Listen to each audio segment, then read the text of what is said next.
Welcome to the Fearlessly Authentic Sash and Soul podcast. In each episode, we'll explore the power of embracing authenticity with a winning mindset and overall well-being to help you navigate life and the pageant world with confidence and resilience. I'm Rayanna Johnson, former Miss Wisconsin and founder of Fearlessly Authentic Coaching. So let's dive in. Welcome to Sash and Soul. All right. Welcome back, Sash and Soul family. It is another episode of Crowned and Candid as part of this special series that we're putting together for all of you so that you get a realistic perspective of what it looks like to be the title holder. Before I dive into today's episode, I do want to disclose something really personal. I am not where I'm usually recording. I left my house at 6 a.m. on Monday morning and got to the other side of the state as quickly as I could. It was a 3-hour drive to my dad, who suffered a stroke on Sunday night. And so he is currently in the neurology department at the hospital that we're in. And I stayed here last night, barely slept, and just kind of taking on that role of caretaker for a parent, which is just a really interesting transition in life if you're listening and you've ever experienced that. But I just wanted to disclose that with you, and my message behind that and the reason that I'm sharing is because we all have so much going on in our lives, and many of you are preparing for a competition that is taking up so much of your time and energy. And I know the feeling of wanting to pour everything that you have into that, and then sometimes life happens and your priorities need to change.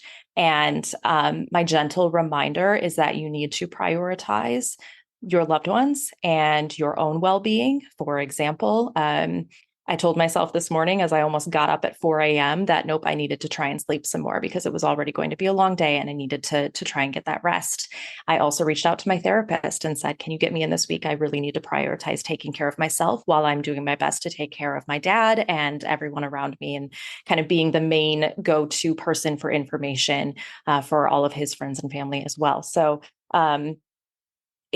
taking care of yourself, taking care of the priorities in your life, and knowing that even if you have something traumatic going on, if you're dealing with a crisis or if you're dealing with a personal struggle, that all of those things are still accelerating you toward reaching all of your goals in some way, shape, or form. When you are experiencing what maybe you would consider as a setback because you have to focus on something other than specific pageant prep, it's actually helping you grow and will aid you as a title holder later on, or aid you in whatever it is that you're doing, because the compassion that you gain, the understanding, the empathy, the resilience, all of those things go into succeeding in any area of life and any goal that you want to achieve. And so that is my gentle message for you today. And with that, whatever your belief system is, if you feel so inclined to send up some prayers, send some positive vibes, some positive energy my way, some healing energy to help me keep going and to pour into my dad so that he recovers. We do keep getting good news. And so I feel very blessed, counting my blessings with the situation. It could have been much, much worse. It could have been a very different phone call at 5 a.m. on Monday morning. So I'm feeling very blessed about that. So with that, let's move into this. I did not want to cancel this call. I'm working really hard to maintain all of my interviews this week because they fill me up and I need things that fill me up right now. So with that, I'm really excited to introduce you to Miss Ohio 2024. This is Stephanie Finoti. And before we started recording, I just said, Stephanie, what do you want everybody to really understand when they get to the end of this episode? And she said, really, the overall message is the reality of the title holder, which is the purpose of Crowned and Candid, that it's not just about the glitz and the glam. It's not going to be sunshine and roses every day. It's hard. It is a lot of work, and people really underestimate the hard work. So I'm really excited for Stephanie to share her perspective today and to pour some of that insight into all of you so that you feel much more prepared for the job that it is to be a state title holder. So Stephanie, welcome. Thank you for being here. Hi, thank you so much for having me. And, just thank you so much for your strength to come on to this podcast today and be able to share that really strong message. While I was listening to you, I was feeling so inspired by you. I can relate to all that you said. You know, there have been moments during my year where things that have happened that have had nothing to do with the job of being a title holder, nothing to do with being Miss Ohio, just life. Life happens and you cannot always prepare for that. And there were moments where life just got so hard in the way that I thought, I don't know if I can do this. I don't know if I can continue to prep for Miss America because there are so many other things. And it's making that decision to get up and keep going. That's really what makes you stronger. And I think that's what helped me grow so much throughout my year as a title holder. I am absolutely not the same person that I was when I got crowned last year in June. And I think it's a really beautiful thing. There are so many ups and downs through your year of being a title holder. It's 365 days, but it feels like it was 10 years long, but also only like a week ago that I got crowned. It's so weird how like the time happens when you're a title holder because you're so busy and you go through so many different phases of yourself because you're growing so much in such a short period of time. But yeah, I just wanted to thank you for your message. I personally felt very inspired. I know all your listeners are going to feel very inspired today, and excuse me, of course, get back on your horse and keep running the race, keep doing your thing, but know when it's time to step back and take care of yourself, take care of your loved ones, because that's Yeah. always so important. Absolutely, absolutely. And what I hold true to my heart and the way I live my life is you can't teach resilience. It is not something that someone can teach you. It is something that you build by going through struggles. And that is why by the end of your year as a state title holder, you are not the same person as you were at the Mhm. beginning of the year. And before we get into all that, can you just introduce yourself a little bit? Tell us about who Stephanie is, like even outside of pageantry. Who are you? I'm this year's Miss Ohio, of course, but outside of pageantry, I'm actually a biomedical scientist. I just graduated from the University of Cincinnati with my degree in biomedical science, and I work as a scientist in fetal therapy. So I work with mothers and premature babies. I am also come from a Latina heritage, so my parents are immigrants. I'm a first generation American, first generation college grad, first generation, a lot of things. So, talking about resilience, talking about grit, I've been there, I've done that. And I think just all of my life experiences from, having my parents be so new to this country and me having to figure a lot of things out at such a young age really have prepared me for Miss Ohio, for the unexpected, for the ups and downs. So you're completely right. Resilience is not something you learn; it's something you grow and you develop through life experiences. But yeah, that's all about me. I think I really like to be raw and I like to share with people, things that I normally wouldn't expect a title holder to share. So I grew up very poor in a very low income community.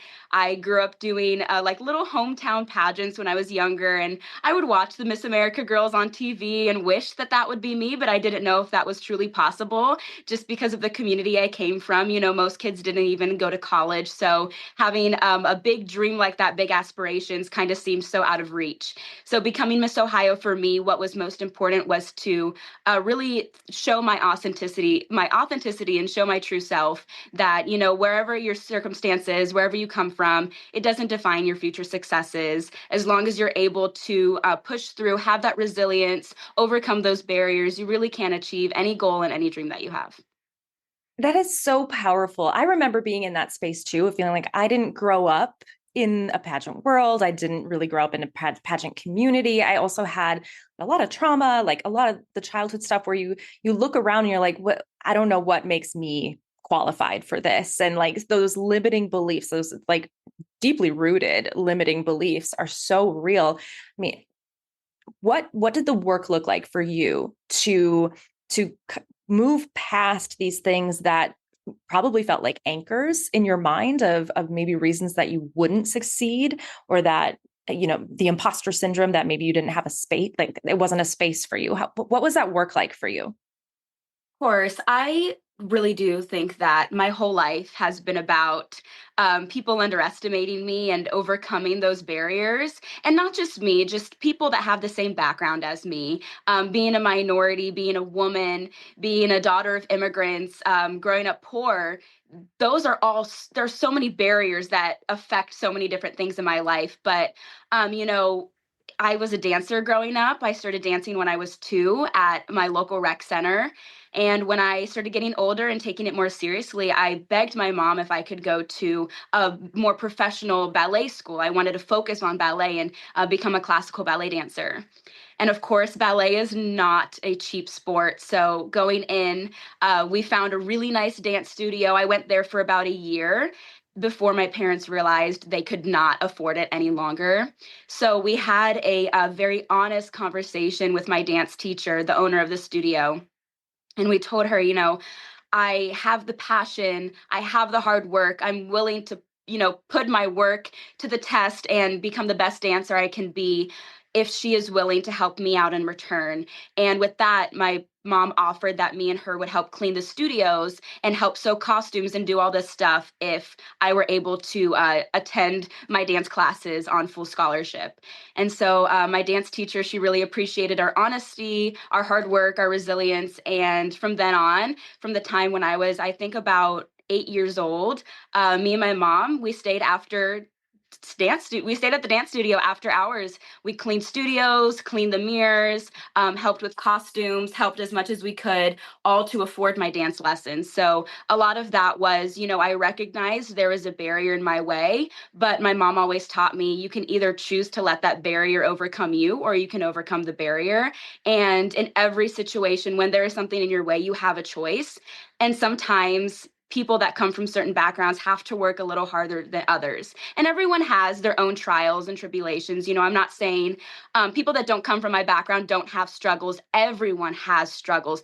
Everyone faces barriers. Sometimes there's something that you grow up being aware of. I grew up knowing that I was poor, that I had to work a little harder, especially going to college. I had to write so many scholarship essays. But sometimes things happen unexpectedly. And in those moments, you have to make a choice to either keep going or let that experience, let that barrier overcome you. And so I think, learning that from a really young age helped me build that resilience early on. And then going into my year as Miss Ohio, I had our previous Miss Ohio 2023. She had told me of all these stories of unexpected things that happened during her year, during her Miss America experience. And for me, I grew up always prepared for the unexpected, always prepared for chaos. I always have my toolkit with me of how to overcome and navigate difficult situations. So that was really helpful for me during my year. But, that was just the life that I grew up living. That was just, my story. And I think going into Miss Ohio, one big thing that changed from my first year to my second year when I won was learning how to take those stories of times that, I might have felt like I was being underestimated, or I felt like I didn't have the resources I needed to succeed. Taking the stories of the trauma from those moments and turning that into my superpower. So it's the power of storytelling, how to flip the narrative and say, all these things happened to me, but instead of saying, oh, woe is me, I had such a hard life, I'm going to turn it around and say, this is how it made me stronger. This is how I developed resilience. And this is how I can make this my superpower and teach students that might be facing the same thing. Teach, young women that might be in the same position, that feel that their circumstance defines them. Tell them, no, it doesn't define you. You define your future. You define your success, and you define who you want to become. It's all about choices, and it's all about the strength that you have to overcome those barriers. Yes. And first of all, I remember washing the mirrors after the studio closed as well. So I could absolutely relate, at least on that level, of helping cover the dance expenses. It is an expensive sport. Holy moly. But that too, like when you have to work for it and like earn part of it, it makes you appreciate it and work that much harder. So that was definitely something that I've learned to value. I think the key at least what was popping into my head is when you're going through struggles, it's really difficult to take a step back and think, this is making me stronger. Because right now you're struggling. Like nobody feels resilient when they're going through, when they're in the midst of going through something. But I think what was so poignant about what you said is like knowing that in some way, shape, or form, this is helping you grow. There is something that will come of this struggle that is going to empower you for something else down the road. And that I think is what helps build that resilience, is just that trust and that faith that I personally don't believe that things quote unquote happen for a reason. Like, and I say that literally sitting in a hospital right now with my dad, right? Mhm. Like, I don't believe that things happen for a reason. I believe that we create purpose from the things that happen to us. And so that's why I have this faith that like, even when we're going through something tough, something like it's going to make me a better person somehow. Yeah, and also just like to build on that just a little bit, like you said, when you're in these moments of your trials and the things are happening to you, you're in the moment and it seems so hard. You can't see a light at the end of the tunnel because you're too focused on surviving. You can't thrive in those moments. That's why I think storytelling is so important because as someone that's been through so many of those moments in my life, and now, I'm young. I'm going to face so many more trials in my life. Just because I won Miss Ohio doesn't mean the rest of my life's going to be easy and beautiful and wonderful. But I feel like I have reached a point of success where I can look back and I can share my story, share the times that I didn't think I was going to get up and keep going and keep going.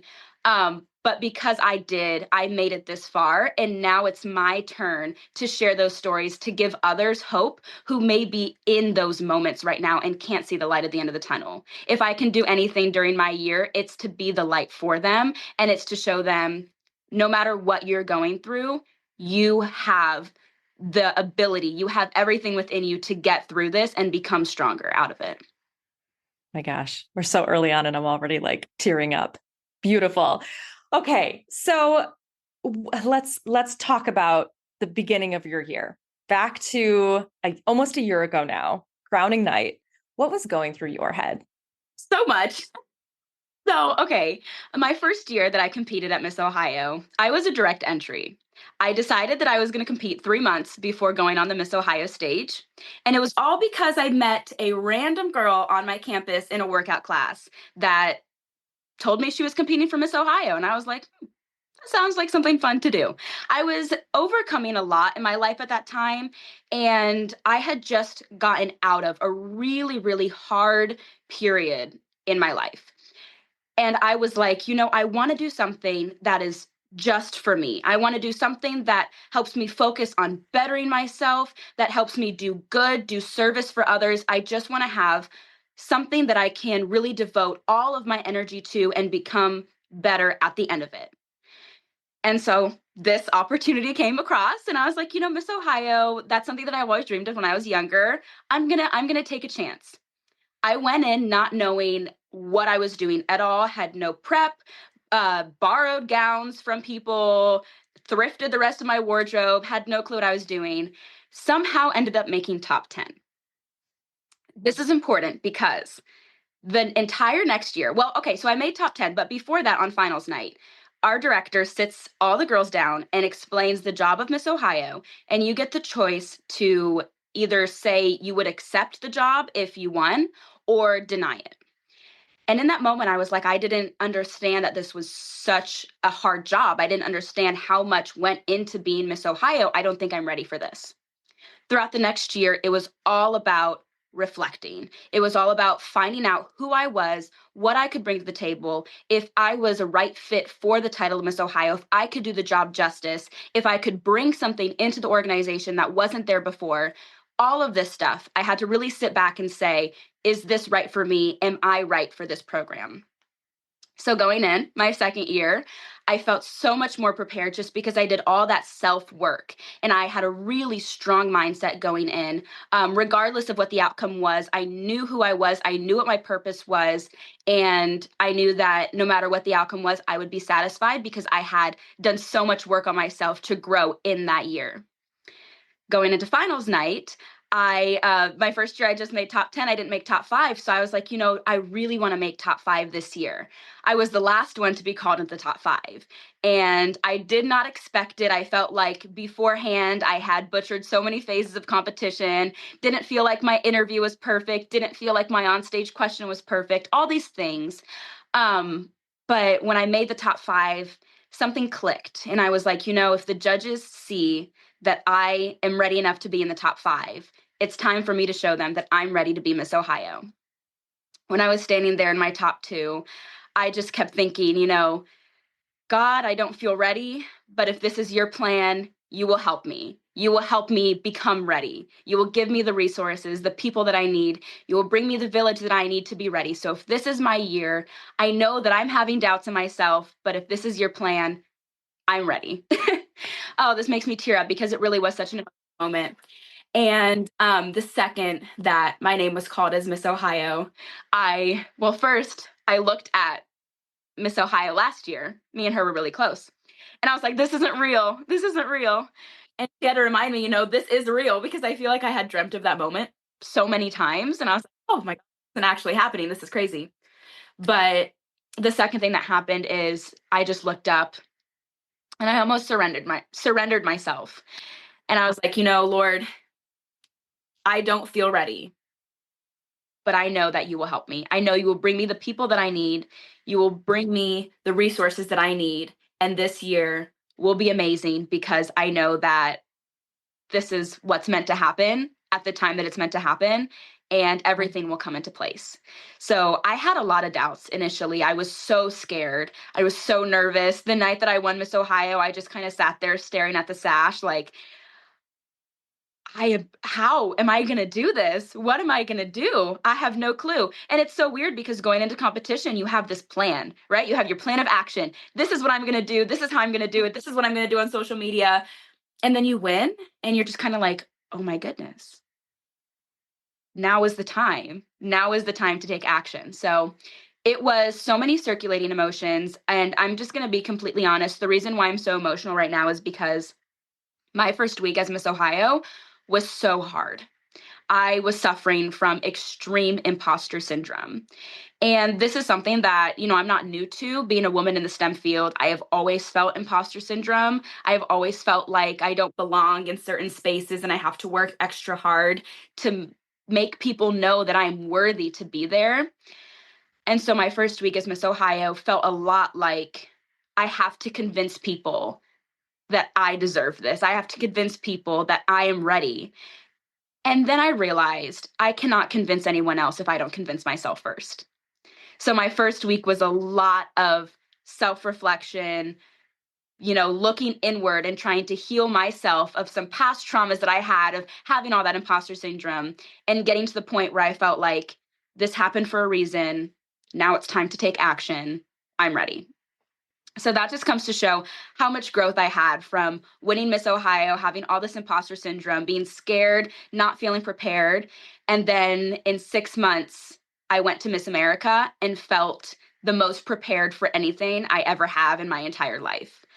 And it's been an amazing year of growth. And I'm really grateful for all of it.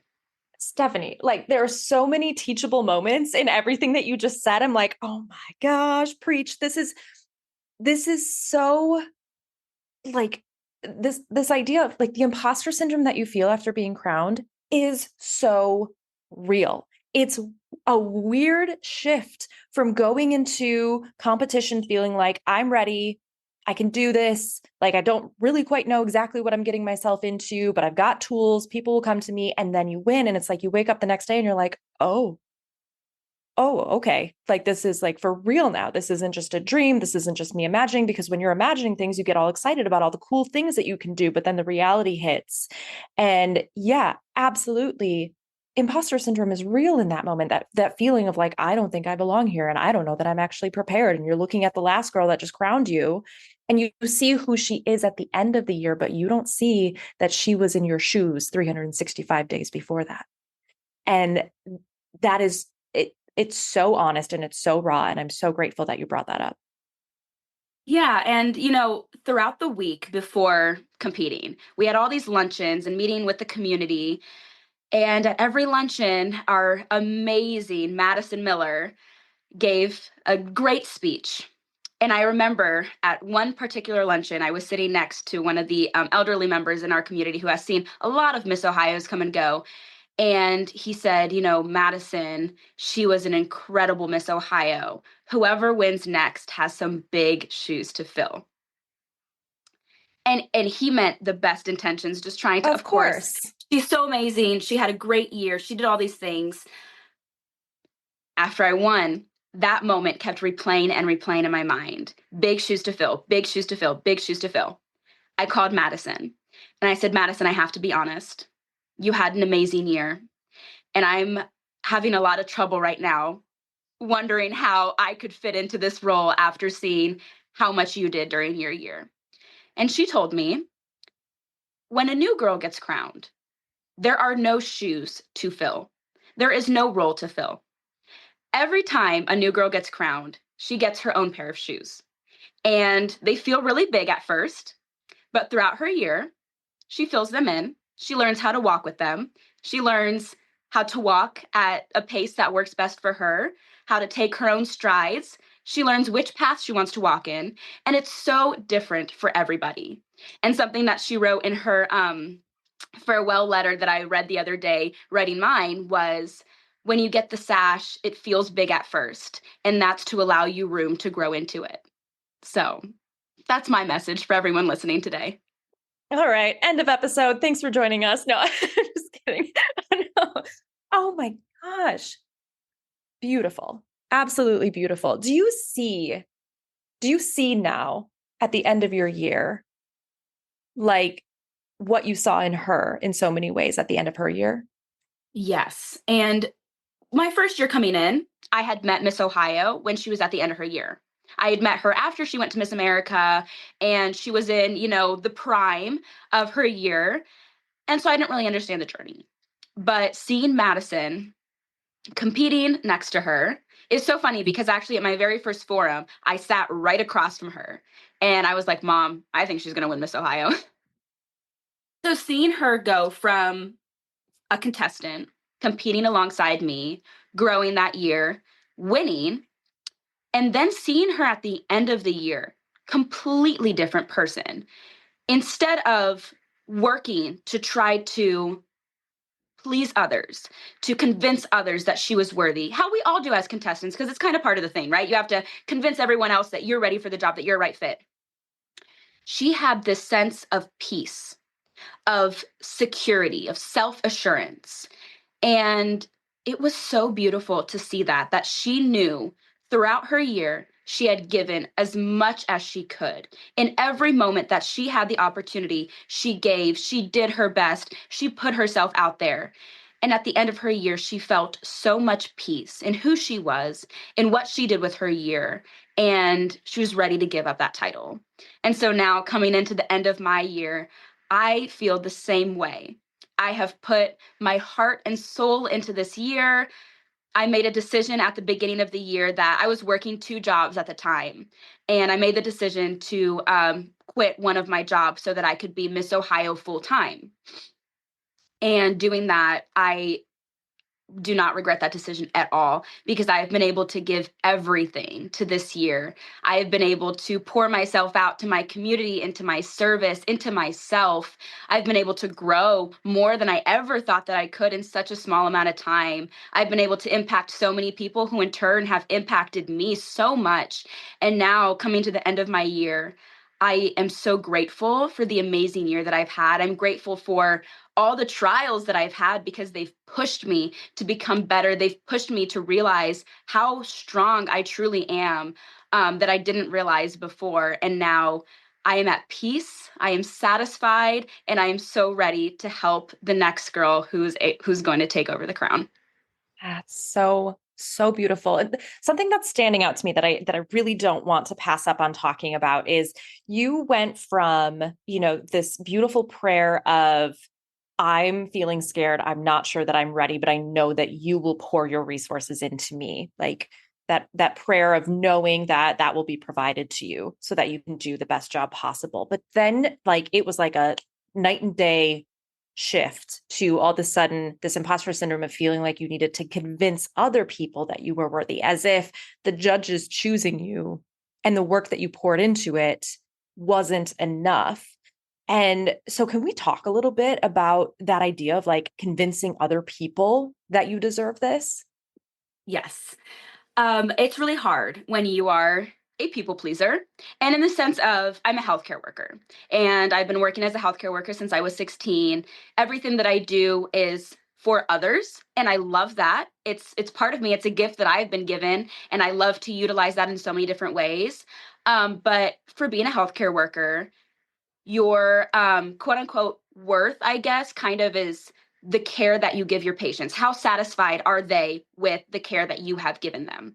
And it's like that in a lot of different jobs, but coming in with that mindset, because Miss Ohio or any title holder is a community servant, for me, I had the wrong mentality of my worth is determined on how everyone else sees me, on how I'm able to impact them during my year, on how much I'm able to give to them. But in the beginning, it was really hard because through all that time, preparing for Miss Ohio, preparing for Miss America, you cannot convince judges, you cannot convince anyone else that you are the right fit for this role, that you are worthy, that you have what it takes if you cannot convince yourself first. So I'm here talking about all this growth and growth and growth. And all that comes from all of the self work that I had to do. I had to look inward and I had to convince myself. I had to find deep within me what I had, that I had what it took to be Miss Ohio. And even going into Miss America, convincing myself, looking inward, finding all of my strengths, all of my life experiences, what makes me me, and knowing that I am enough. And I am enough to be Miss Ohio. No matter what mistakes I make, no matter what flaws I have, I am enough, not just because of the work that I put in to the job, but because of my life experiences, because of who I am. And going into Miss America saying, I am enough to potentially become Miss America as well. And it's really hard. You face all this imposter syndrome. You're doing these mock interviews and you're like, oh, some days are good, some days are bad. You're like, oh, do I have what it takes? But it's so much more than that. And what I'm trying to tell the girls that are my class now that are competing for Miss Ohio is becoming Miss Ohio is not what you do in the competition. It's not determined by the time that you spend on stage or your 10-minute interview.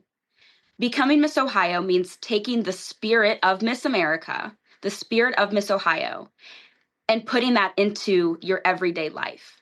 So preparing for Miss Ohio, when I was at work, I would think, what would a Miss Ohio do in this situation? She would help a coworker. She would go out of her way to help her patient. She would go out of her way to help a friend. She would study a little extra hard for her exams because I'm trying to fund my education and I want to be a scholar. I want to be a role model for students all around me. She would work a little extra hard every single day, going out of her way to make someone smile. And developing the mentality, the spirit of a Miss Ohio, of a Miss America in my everyday life helped me overcome that imposter syndrome when I was in my interview or when I was on stage or when I was at an appearance. Because it was like you were already living the way that you would live as Miss Ohio. Yes, exactly. And I kind of had that mentality, that mindset of the spirit of Miss America. And I do believe that that lives in all of us. Whether you get the crown or not, you could make a decision whether you want to do the work of a state title holder, if you want to become, like, fill that role essentially. And I think, at the end of the day, one girl gets a crown and a sash, but everyone can develop that mentality, develop the spirit of a Miss America, and go out there and do the work of a state title holder. It doesn't take a crown and sash. The crown and sash is not what changes you. It's who you are and it's your growth within the program.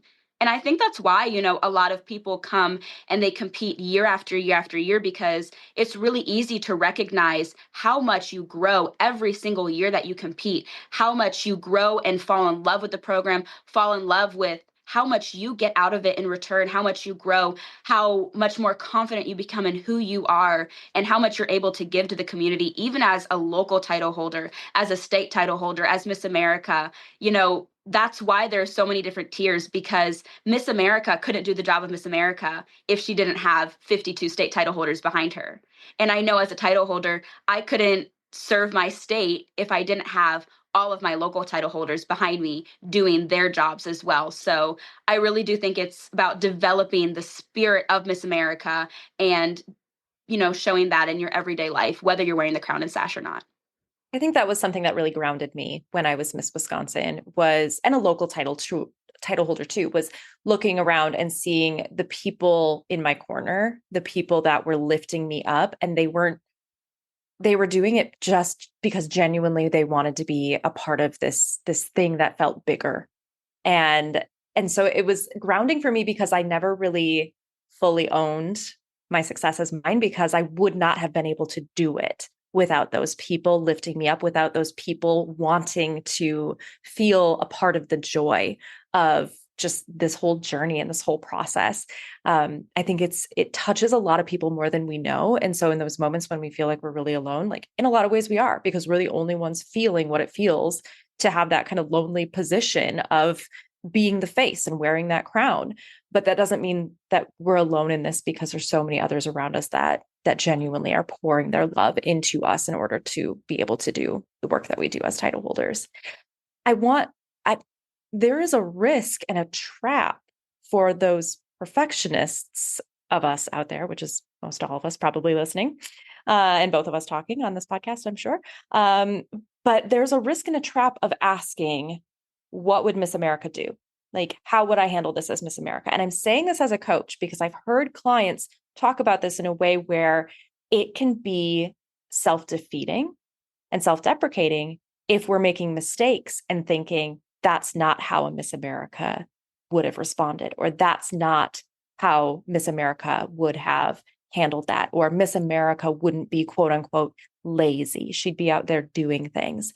So how did you balance the grace for yourself of being human and making mistakes and saying stupid things and being tired and getting sick and tripping and falling and all the things that are just part of human, with also saying to yourself, I'm living in the spirit of this?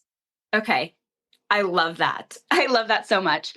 One of my very first appearances as Miss Ohio, right off the bat, one of maybe the third appearance that I ever did, I met a woman and we were talking about perfectionism. She is a business owner. So she has her own business. She creates art. And when you create art, you put so much into something, and sometimes it doesn't turn out the way that you want it to. So we were kind of talking back and forth about that, how she handles that. And she told me something, this quote, this piece of advice that I like to give to everybody. And it's, do not strive for perfection because you will never reach it. Instead, strive for excellence, because in excellence, there is always room for growth. And I needed to hear that in the beginning of my year. And that is something that I kept replaying and replaying in my mind every time that I felt like I didn't do my best. I felt like I could have said something better. I could have worn a different outfit. I could have looked better. All these things, all these mistakes that I made during my year.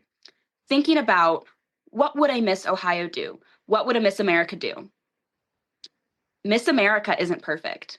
Miss America has never been perfect. Miss Ohio has never been perfect. And in those moments where you do make mistakes, because everybody makes them, what those people would do is to get back up, own their mistakes, and learn from them. You are never expected to be perfect. And that's something I really had to learn. Was I'm giving all these speeches. Sometimes you stumble over your words. Sometimes something comes out and it doesn't come out the way that you expected it to. You trip on stage, you have a wardrobe malfunction, all these things. But your mistakes do not define you. What defines you is how you rise after the fall. That is what is important in a local title holder, state title holder, national title holder, whatever it may be. You can never expect yourself to be perfect, and nobody else expects you to be perfect. And what is even more inspirational, and I'll tell you something that changed my mindset, because for me, it was really hard for me to acknowledge that I had to take rest days. It was really hard for me to say, I'm sick and I really should just take a day today to just focus on myself and to recover so that I can give next week or tomorrow or whatever it may be. I can't be out there servicing my community if I'm not servicing myself first. And something that I heard was an interview with Simone Biles, Olympic gold medalist. Mm-hmm. And they asked her, Simone, what do you do on your days off? What do you like to do? What's your favorite activity? What's your favorite hobby? She's like, guys, I'm an Olympic gold medalist. I spend most of my time in the gym preparing to be an Olympic gold medalist. So on my days off, I bed rot. I sit in my bed, I eat my favorite snacks, and I watch TV because that's completely okay. And I needed to hear that. I needed to hear that from Yes. somebody who has achieved such greatness, such success, somebody who is very clearly a hard worker. You can tell by her physique, by her results, and all of her successes. And even she takes rest days. Even she rots in bed, sits in bed all day sometimes, eating her favorite snacks, eating her favorite junk food, watching her favorite TV shows, because it's all about balance. And if you're not able to, what's that movie, Respect the Balance? The substance, if you're not able to respect the balance and acknowledge that if you're going to have these days where you're putting yourself out there, you're giving 110% to others, to your work, to everything, you have to have those days where you're giving 1% or 0%. And those are your days where you're filling your own cup so that you can pour it out for others. And let's dive into a little bit talking just about like the business side of the crown, because you had said that you made a decision to make this your full-time job. So what does the business side of it look like for you? How involved were you in like the professional aspects of your role, the booking, the seeking appearance opportunities, things like that? Yeah, so going in, I expected to be kind of the face of the organization, to be the person that's at the appearances. But I didn't really understand what happened behind the scenes. And it's different in every state, but specifically in Ohio, we don't have a booking manager. We don't have our bookings, I guess, like pre-scheduled for us or anything. It's all about the girl that is the state title holder. She defines her entire year. She outreaches for bookings. She makes those connections. She finds her own sponsors. And I wasn't aware of all of that. And so going in, that was something that was really hard for me that I had to learn was one, how to find sponsors. That's something that I had never done.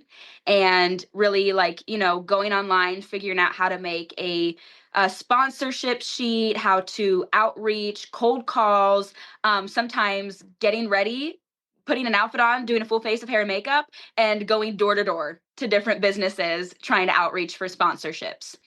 For my bookings, I will say in the beginning, it was a little bit slow because I didn't have those connections made yet. And I was also finishing up an internship.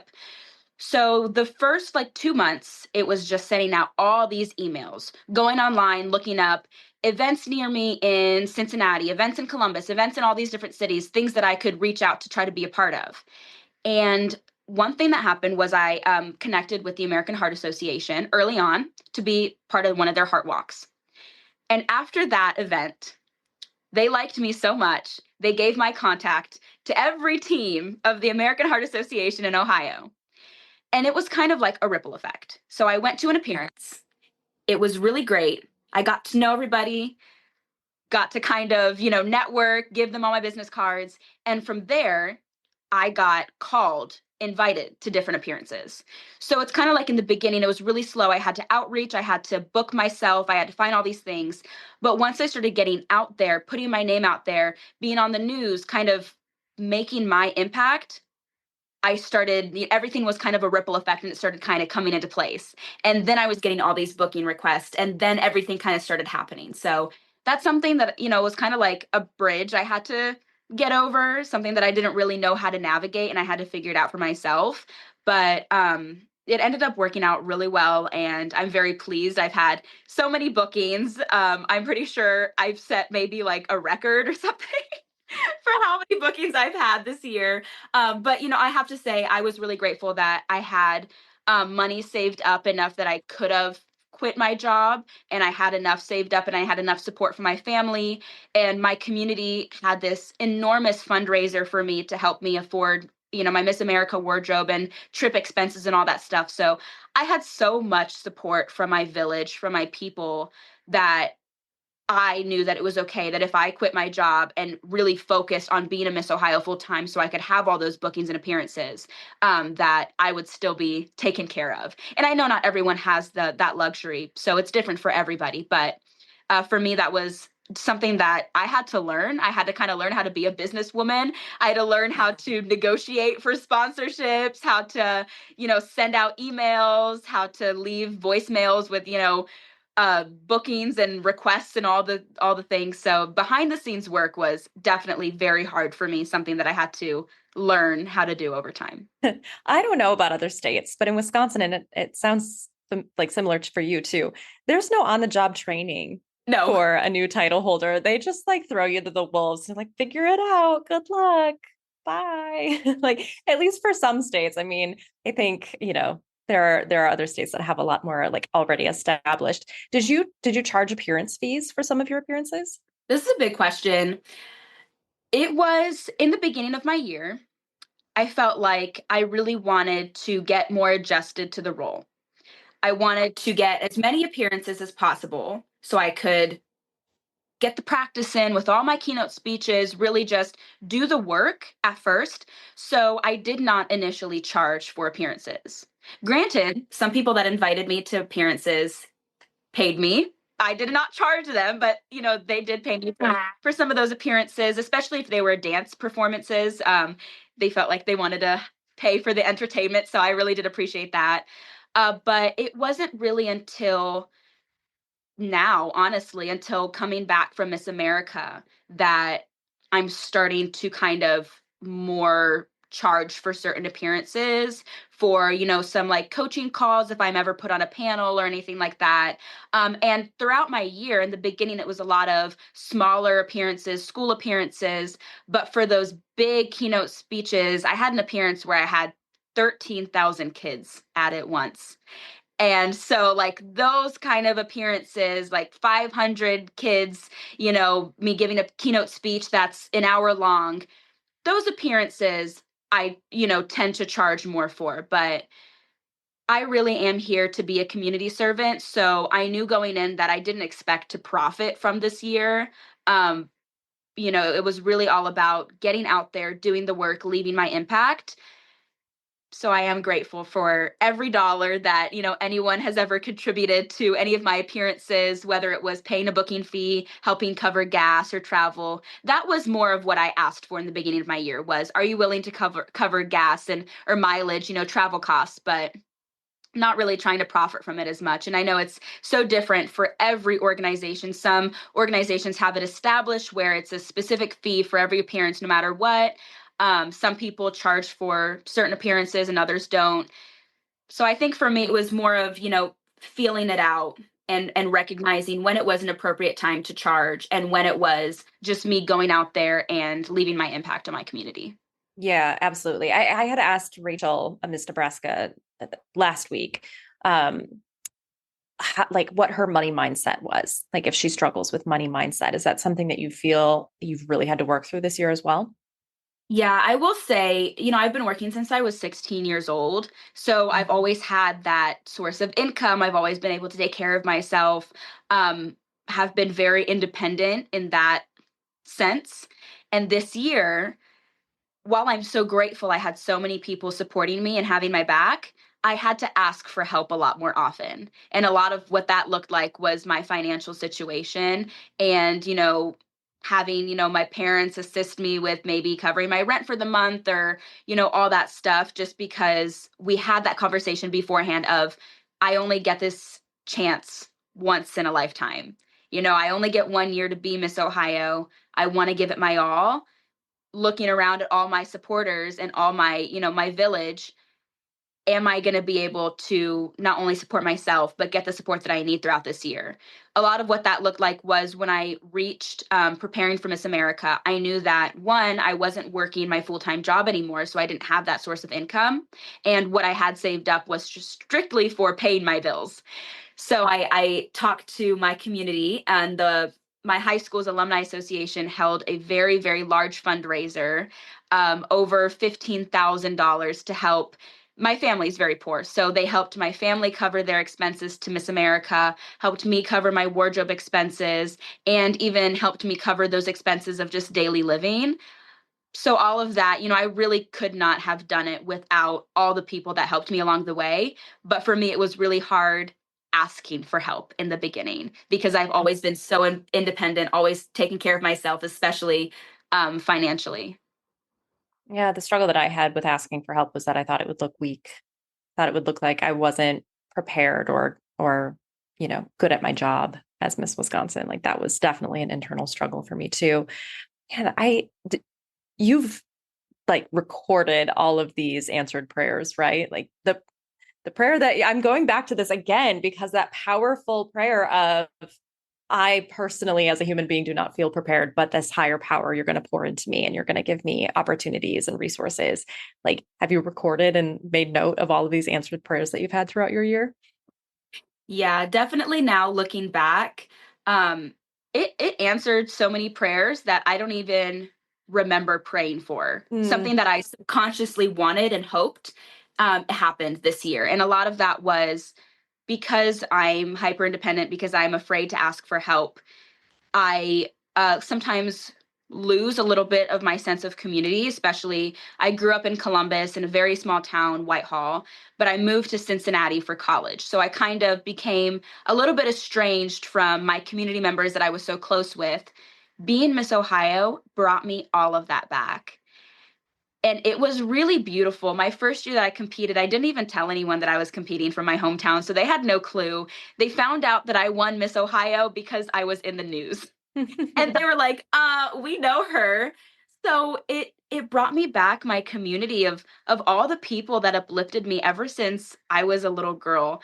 My parents, like I said before, they're immigrants, but I just want to make it very clear that all my family lives in Brazil. So not only are my parents immigrants, but they are the only family that I have here. It's my mom, my dad, and my little brother. That's it. So it was really, really hard for me, asking for help because it's one thing asking a family member for help, but it's another asking complete strangers that become your family over time for help. But growing up, I've had so many people, so many members in my community that have uplifted me and so many different things. And being Miss Ohio brought all of that together and seeing that community come together to support one individual to represent their city, represent their state. It was just so beautiful. And I don't know, I can't say in words how grateful I am for that experience, but it definitely is an answered prayer. It's something that I didn't know that I needed, but now that I've had it, I don't take any of it for granted anymore. there is absolutely something to be said for like when you have to assess a situation or a circumstance that you're in and analyze what control do I have here?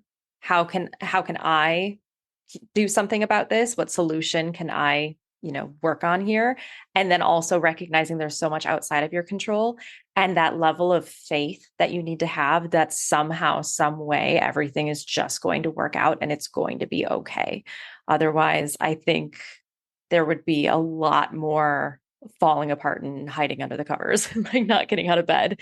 You have to have that faith throughout your year. Yeah, and now that you say that, I want to be completely transparent. This was my goal coming on this podcast was I'm nearing the end of my year and it's not about proving myself anymore. It's not about talking about, what I have that it takes to be the title holder, all this stuff. It's about being vulnerable. It's about showing the reality of being a title holder. And For me, the most important thing is to be vulnerable and share that it's been hard. One of the hardest things in my year that happened was I've always had, so I was in a couple of car accidents before Miss Ohio, just not me driving, but with others that gave me a trauma of driving. So I hadn't gotten my driver's license. I'm 22 years old, and I got my driver's license the week that I won Miss Ohio. I made a decision. I knew how to drive. I just had never gotten my license because I had a fear. And I recognized this fear is holding me back from all of the work that I could be doing as Miss Ohio. I'm getting my driver's license the week of. So I was a very new driver this year, and I have driven over 30,000 miles. Well, you certainly made up for the years lost of not having your license. Yeah.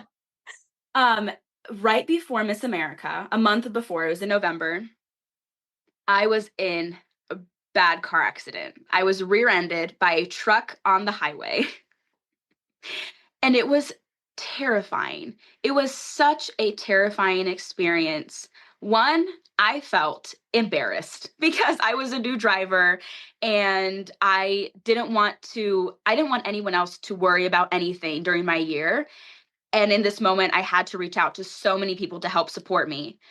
But also, the trauma that I got from that experience, I had to cancel all of my bookings for a week and just take care of myself and my mindset because I felt like I was falling apart to almost to the point where I told my director, I don't think I can go to Miss America.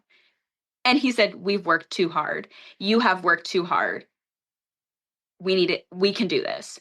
And so, really reaching out to my supporters, my family, my friends, my board, everyone to come together and help me get through that really hard moment right before one of the best weeks of my life. Getting over that was very, very, very difficult for me. Trying to get over the trauma and even, before Miss America, after that happened, I was like, I am not going to drive. And from that accident on, I had people, chaperones that drove me to appearances and all that stuff. And then after Miss America, because I was so busy, so caught up with prepping and all the stuff, I had to sit back and really analyze, did I actually heal from this trauma? Am I okay? And so it took, the couple months after that for me to heal from that, to take care of myself, to get back to driving again, feel comfortable doing that without being afraid every single time that I got in the driver's seat of a car. So that's the kind of thing that I could have never planned for during my year. I could have never predicted. And it's something that could have gotten in the way of me prepping for Miss America, gotten in the way of my mindset, or even caused me to not compete at Miss America because it was that bad. But that was a really large barrier where I had so many people pray for me in that moment. And they told me, like you said, not everything happens for a reason, but you can find strength in those things that happen. And in that moment, I was like, I'm going to choose to believe that this is happening because it's going to show me, one, how much I need my village, how much I need my people around me to support me going into Miss America. But two, it's going to show me how much strength I truly have within me. That if I can overcome this, I can do anything. If I can overcome this, I am ready to be Miss America, right? Like kind of feeding that into how can this prep me for Miss America? If I can overcome this big obstacle in my year, in my life, and still keep going, still keep doing the job of Miss Ohio, still keep prepping, that's going to show me how much grit I have. And that's a true testament to my character. So I'll say, that's a flaw of mine. That's a mistake that I guess I made, right? Getting into a car accident and having all these things that could have made me seem weak. In the moment, I felt weak. I felt like a failure. But now looking back, I can recognize that it actually made me so strong. And getting through that and still going to Miss America, still keeping my head held up high, still keeping a smile on my face after all of that really did show me how much I've grown throughout my year. There is an unspoken, at least not spoken often enough, strength in recognizing when you cannot do it by yourself. Yes. When you need other people to help you through it. And I'm so glad that I didn't reschedule this call with you because I needed this conversation. I needed the validation from you, even in just that story, that how I'm choosing to handle the circumstance that I'm in right now Mhm. is appropriate for me right now. I told my mom this morning that I have actively decided I cannot show up as this really strong woman that has it all together. I have to let people know that I'm struggling when I'm struggling Mhm. and let people help me, because otherwise I will just, from the outside looking in, it'll look like Brianna's got it. She's good. She's going to keep us updated, all these things. No, I need to be reaching out to my family members and saying, who's visiting today? Because I need to, run to the store, do whatever. It's not that I don't want to be with my dad all the time, but I need to make sure that I'm holding myself accountable. And there is so much strength in recognizing that we are not strong Mhm. all the time. That is exactly true. And those are the things that you need to hear from your role models, from the people you look up to. I needed to hear that, like I said, watching the interview with Simone Biles, realizing that she's coming out here, she's being vulnerable, she's being transparent that she needs days off and like 100% off. What makes me feel that I don't deserve that as well? And so coming on here today, it was my mission, that I wanted to send the message of you are not expected to be perfect. There are so many things that are going to happen, whether you're preparing to compete for your state title, after you win your state title, preparing to go to Miss America, or even just life. And there are moments that are going to humble you, that are going to teach you that sometimes your strength is relying on the people around you. It's strength that doesn't always come from within. Sometimes it comes from the outside. And that does not make you weak. It doesn't make you weak recognizing that you need help. It makes you strong recognizing that you are able to ask for help because you have people around you that want to help you, that are there for you, and allowing them to come into your life, to be a part of your journey, to be a part of, overcoming that barrier is a strength in itself. I want to round this out. I do not want to end this conversation. I don't, but I know I want to be respectful of your time, and I'll have to have you back because we have not even talked about your experience at Miss America and all of those things. And I know there's so much value that you can pour into like your preparation and mindset going into Miss America. I know that. But something that you've said is that you poured everything into this year and you're so happy with everything that you accomplished. And yet you came back from Miss America and had a couple of months there of, it sounds like self-care and some downtime. And I'm wondering, during that time, did you struggle with any kind of guilt or frustration, that internal struggle of I'm not doing enough? Yes. So coming back from Miss America, the same month in January, actually 2 days after Miss America finals, I had to start preparing for another really big accomplishment in my life, something that I've been working for the past 5 years, which was presenting my research, an oral presentation at a national science conference. And that was at the end of January. So 2 days after Miss America, my entire presentation was due. I had to submit it, and I had to start working with the doctor that I work under to prepare for my oral presentation. So right after Miss America, it was still go, go, go, go, go, but in a completely different way. Yeah. After that is when I was like, okay, I've done a lot of big things in just this past month. But, I've worked really hard for the past couple months for these two big moments in my life. I'm allowed to give myself grace. I'm allowed to take a period of rest, relaxation, so that I can get back up on my feet and finish the rest of my year out strong. And it was really difficult because for the first time, I faced burnout, truly, true burnout. And I thought that I was burnout sometimes in college. Just things got a little hard. It was harder to study some days than others, but I never knew what true burnout felt. And it looked like me getting sick every week. every other week I was sick, like very, very sick, can't get out of bed sick. My immune system was just failing because I was so exhausted. I was mentally exhausted, physically exhausted. I wasn't eating enough to take care of myself because I was trying to always be go, go, go. And it was just a lot. And I felt like I was crashing. I felt guilty for taking that moment to myself, but reaching out to my board and having a very honest conversation with, I want to end my year out strong. I want to be strong for my class that's going to go and compete for the title Miss Ohio. I want to be there for them. I want to be that strong Miss Ohio that can give those speeches, give that motivation for them. I don't want to be burnt out at the end of my year.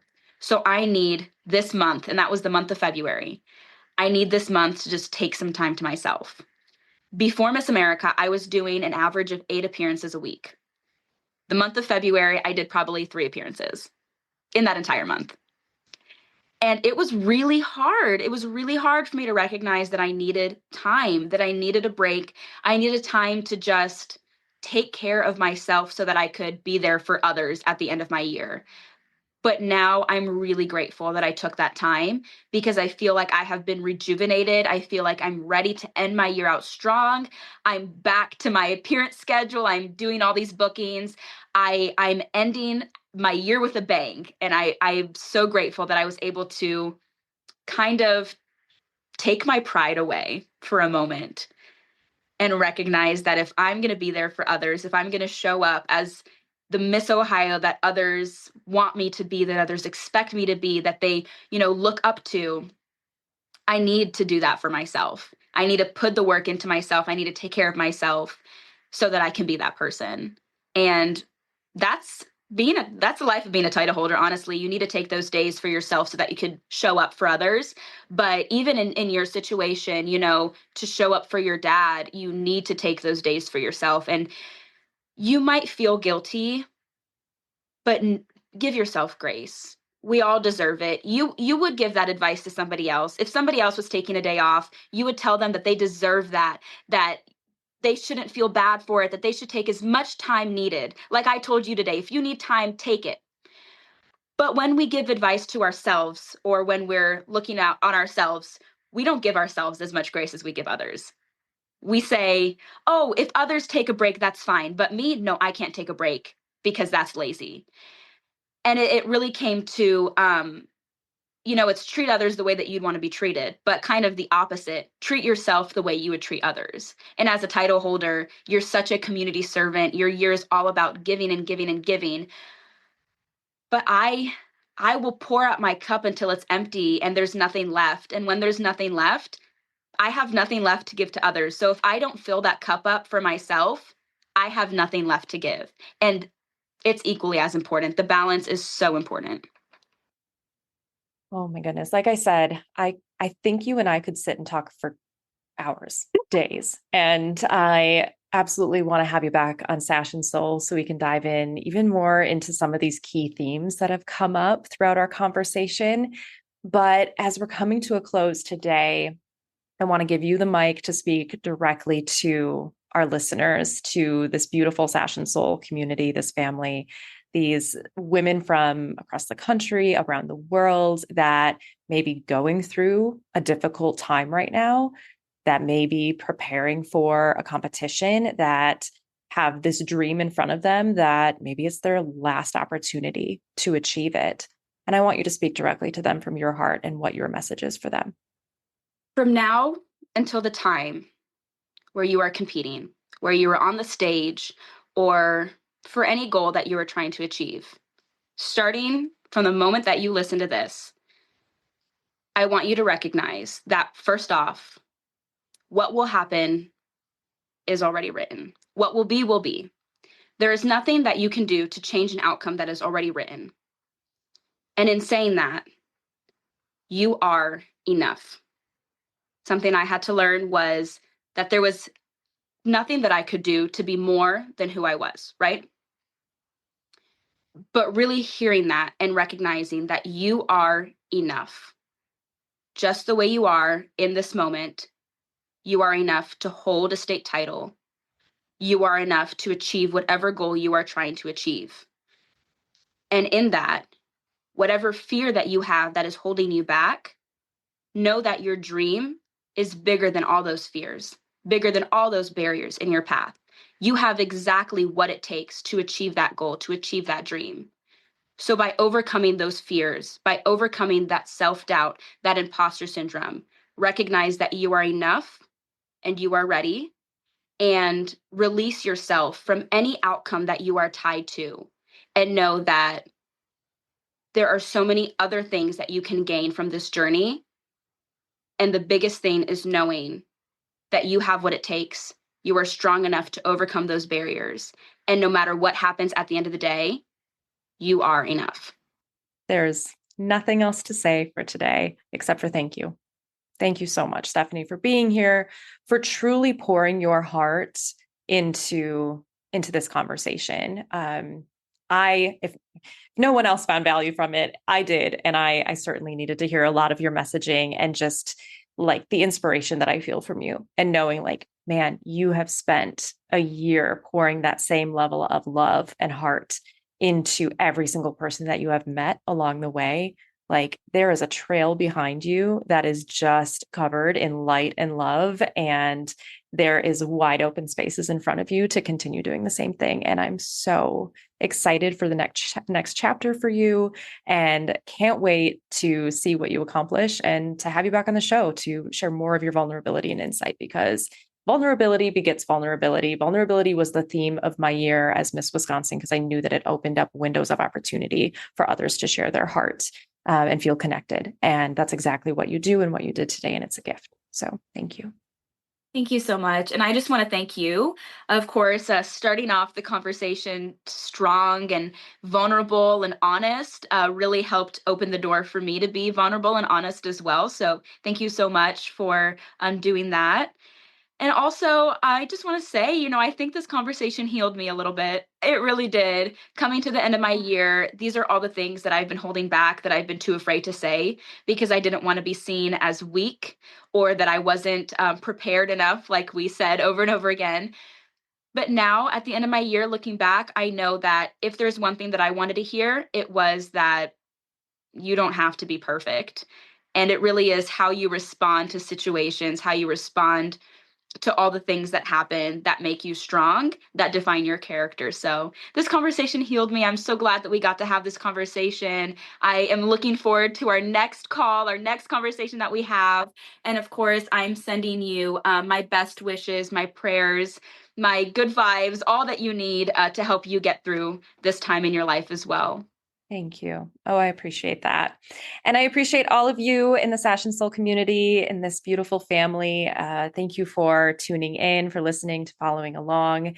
Reach out on social media, reach out on Instagram. I want to hear like if you're going through something and what's helping you get through it, and what are your little wins. We have to celebrate the little wins, even in those times of darkness and in struggle. So please tag Sash and Soul, hashtag Sash and Soul, DM me. I want to hear from you. This is a community and it is full of love and support, no matter where you're at on your journey and what your goals are. So thank you for tuning in. We'll be back again soon with another episode from our Crowned and Candid series, and we'll talk with you then. Until then, be well, take care of yourself, find that balance, practice that self-care.